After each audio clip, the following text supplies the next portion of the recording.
Rock up on the mic, rock up on the mic, rock up on the mic, rock up on the mic, rock up on the mic, we rock the mic, rock up on the mic, rock up on the mic, rock up on the mic, we rock the mic, rock up on the mic, rock up on the mic, rock up on the mic, we rock the mic, rock up on the mic, rock up on the mic, rock up on the mic, we rock the mic.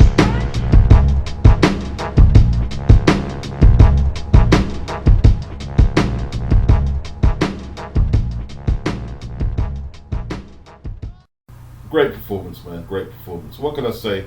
Oscar Valdez, he didn't really need to take this fight, did he? Because he was outsized, outsped, out-natural ability and everything. And Shaq scored a knockdown in round 6, and Oscar never came to terms with Shaq's size, speed, and the southpaw stance. That really gave him issues. You could see as he tried to lead, his right foot was in no man's land, and that was the stance and the angles Shaq was giving him. And you know, I don't know, Shaq paused with his jab a little too much. That's one thing that pisses me off.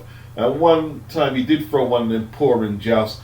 Oscar caught the jab and held it, and Shaq's looking to Kenny Bayless. And Andre Ward said, well, is there a rule in the book that says you can't catch that jab if you do that? He needs to snap it and pop it. The reason he needs to snap and pop it is because his left hook done a lot of damage to the right eye, because it's a crisp punch, crisp, sharp, fast punch. If he popped and snapped that jab more often, the right eye would have been in the same state. But Oscar had a good 10th round, and we have to remember, okay, officially he's unbeaten. This was his first L. And Shaq had it all his own way. Had it all his own way. I was expecting a more competitive fight, to be honest. Valdez never really tested the chin or body. He wasn't able to. He tried hard. In the 10th, he had a really good round, actually. Done his best. Shaq, he plays too much, man. Like, he was punishing Valdez in the 11th, and then he started throwing these palm pushes. Not even jabs. He pushed his palm in his face. And before that, he landed a beautiful 4-punch combination, and my guy was looking a mess. He was looking a mess. Credit due to Valdez, you know, like, you can see he didn't really want to put himself through the grinder of having to walk through all them punches, but he plodded and chugged in as best he could, you know. He had a facial feature of resignation on his face for most of it.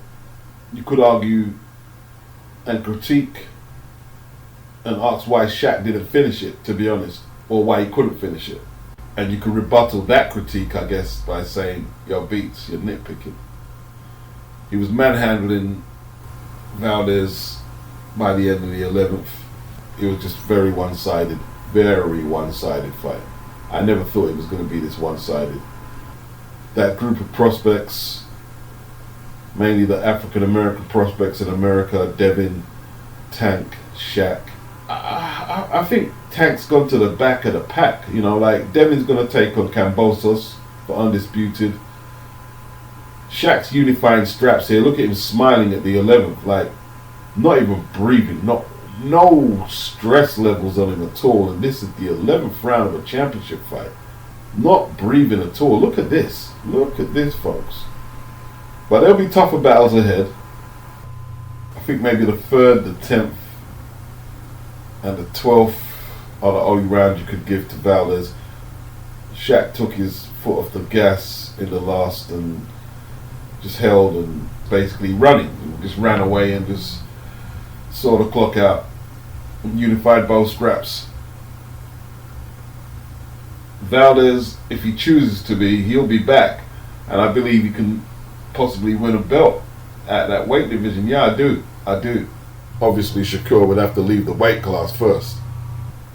I just think there was a big gap between him and Shaq, and that happens sometimes. Shaq proposed to his girlfriend. I believe they've just had a kid. Pre-fight, Shaq challenged Oscar to crack the code of his sweet science skills. And no, Valdez wasn't up to it. Unanimous scorecards: 118, 109, 118, 109, 17, 10, all in favor of Stevenson. Devin Haney was in attendance. Shakur, he said Devin is definitely a huge fight for him. He said Devin's a hell of a fighter. He's got nothing but respect and love, and that they could line it up in the future too. Well, let's see what Devin can do against Kambosos first. What will Shakur do is the question, you know. Like, there's Roger Gutierrez, WBA champion, and Ogawa. He's not going to beat Shaq. I don't know much about Roger Gutierrez. Should he attempt to go undisputed at this weight class and then move up to 135? He's definitely got the dimensions to move up to 135. 5'7", muscular kid. I'd like to see him tie up all the belts at 130 and then move up, but we'll see. Ammo Williams. I remember Ammo because he released the footage of him butchering one of his sparring partners, and Billy Joe Saunders took umbrage to it, and several boxers did, and they challenged him about it. Billy Joe Saunders being one of them boxers. And Ammo was right there, yeah, come see me now. And this was when he wasn't very well known. And what I'm noticing now, his body is filling out. His body is filling out. He's from Houston, Texas. 6 foot, 78 inch reach. He's a big middleweight. And his opponent was 16-0, and they said this was a considerable step up. Sean Dell. Ammo's a southpaw. Ammo wants to hurt people in there. He wants to hurt people. Maybe if he gets an opponent has a little more firepower than this opponent, he won't be so gung-ho. But he basically just roughed up Shordell Booker and was hammering him with these big left hooks, man. And like, he just pummeled him and punched him partially through the ropes. He was sitting on the second strand, knocked down. The referee fought about waving him back into action, but he was done for the night. His legs were saying, nah, we're not going back out there. We're done. It didn't last 3 minutes. Harder test to come, but Ammo could be a very interesting addition to the middleweight division. He really could. I made a tweet after watching his performance, and I was saying I would dread to think what Ammo could be doing with his life if it wasn't for boxing, if he didn't have boxing. The eyes don't lie. Eddie and Jake Paul sold the shit out of this show. They really did.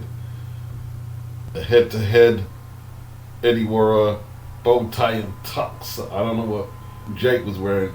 Way better than Frank Warren singing Happy Birthday to Dillian. You know what I mean? Like, it's night and day in terms of selling their product. Night and day. It is a bit of an odd pairing, but odd can be good. Odd could be good. You know, like they both came in for heavy criticism in the US. Some people feel that Jake just doesn't belong in boxing. He's an imposter. And there's a lot of Americans who think Eddie just doesn't belong in America. Who the fuck do you think you are, thinking you're going to take over American boxing with your DAZN deal?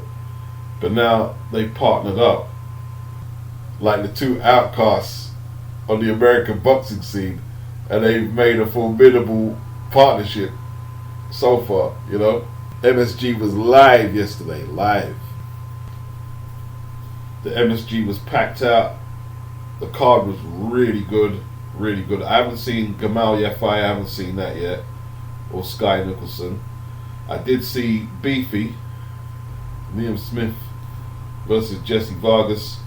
I noticed straight away that Jessie, normally shredded, lacked a little definition at 154, and he's been dabbling in politics with a Republican. How much attention did he really give to his training camp for this fight? And he needed to give it his full attention if he was serious about fighting on at this level. And he got pummeled. He got beaten up. He got beaten up in there. His speed at the start was a factor. He cut Liam pretty badly. But Liam is a notoriously slow starter. But what he is good at doing, he's good at gauging when you're going to slow up and then mounting his own attacks. He times that very well. He's very good at punching when you don't punch. And he likes to have the last word. And his body attack paid dividends here. Really paid dividends. Landed some good hooks. and it was a very good fight actually. They were both cut up round the face and they were going at it, but for the most part it was Jessie who had to give up real estate and give up ground and retreat back to the ropes, getting his ribs barbecued nicely, and there was a merciless stoppage from his corner, or no, the referee stopped it in the 10th actually, as he was getting pummeled. He showed a great chin, because it didn't look like he was going to get dropped, although he was rocked and definitely hurt by some big shots, and he himself wasn't going to quit. No way. Liam put in a whole load of work in the early, middle and late round, and just kept accelerating and accelerating. He seemed to be getting faster and faster in terms of his volume when he finished it in the 10th.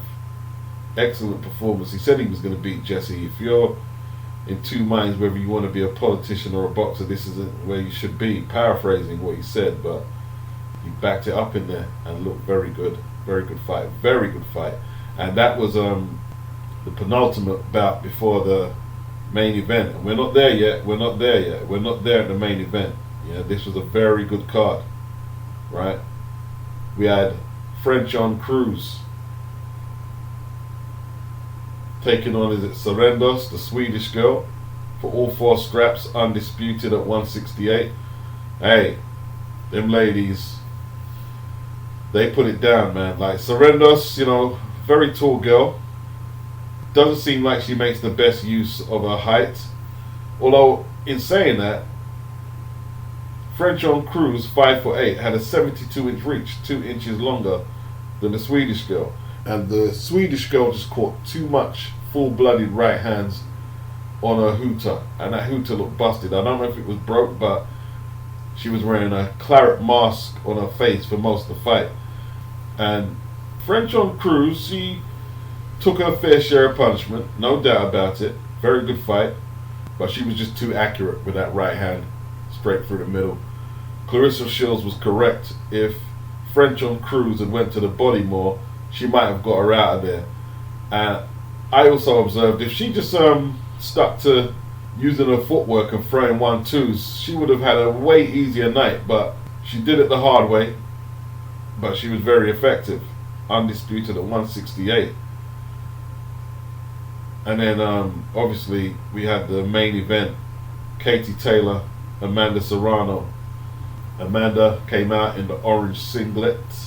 She had black shorts and white sneakers, no boxing boots. She had sneakers. Katie came out all in black, with white socks and boots. And Katie got off to a great start with her boxing. You know what I mean? She was quicker, faster her feet. Amanda looked a bit out of her depth in terms of skills, but Amanda pulled it back in the 5th, man, with that combination.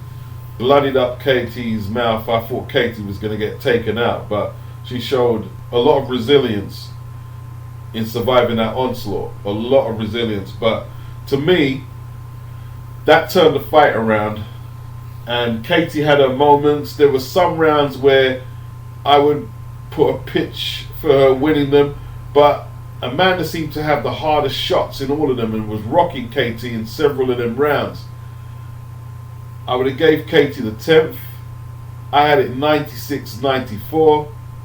They gave it to Katie on a split. I think they should have at least gave Amanda a draw. I'm not going to cry too much about the result because I think it's worked out well for Amanda. They're going to have a rematch. Katie called for the rematch to be in Ireland. But I don't get why she's doing it in Ireland. Maybe for the Irish people themselves, but she can't say being in America inconvenienced her. She lives in America, doesn't she? She trains and lives in America. The majority of the crowd were there for her, from what being reported. Katie called for a rematch. Amanda said whatever she wants. Eddie said, yeah, let's have it again. I'm sure Jake Paul would have it again. I wonder if Jake Paul actually has to pay Eddie this $1 million. They had a bet. Obviously Eddie for Katie and Jake for Amanda. $1 million bet. Oof. Tell you what, it was a great night, man. It was a great night at the MSG. Women's boxing is on the map after that, as far as I'm concerned. As far as I'm concerned. great advertisement for women's boxing. Great advertisement. I think some people think that a lot of dudes, they're interested in women's boxing because they want to be simps, or I don't know, just some convoluted ideas. To me, if I didn't think I could learn anything from it or get any entertainment from it, I wouldn't watch it. And I like studying boxing, and I can learn a lot from women's boxing just as much as I can from men's boxing or kids boxing at a junior level, at amateur. And that's enough for me. I don't need to explain it anymore. I don't see where simping comes into it or anything like that. I think Katie was a bit fortunate. But she was the A-side fighter. I mean, what are they going to do? They want to run this back. They do want to run this back. Amanda had to flatline her to get a W. You know what I mean? She had to flatline her. And she let her off the hook. In all truth, she should have got her out of there, because Katie took a little while to recover after that 5th round. Took a little while. The 10th round was just wild, bruh. The end of the 10th was just wild. They were just exchanging hard hooks from both hands. They're like, damn. And Amanda definitely rocked Katie again. Definitely rocked her in the 10th. But credit due to Katie and Amanda. They put on a great show. You know, the whole card, the zone, I enjoyed it. I did enjoy it. Rock up on the mic, rock up on the mic, rock up on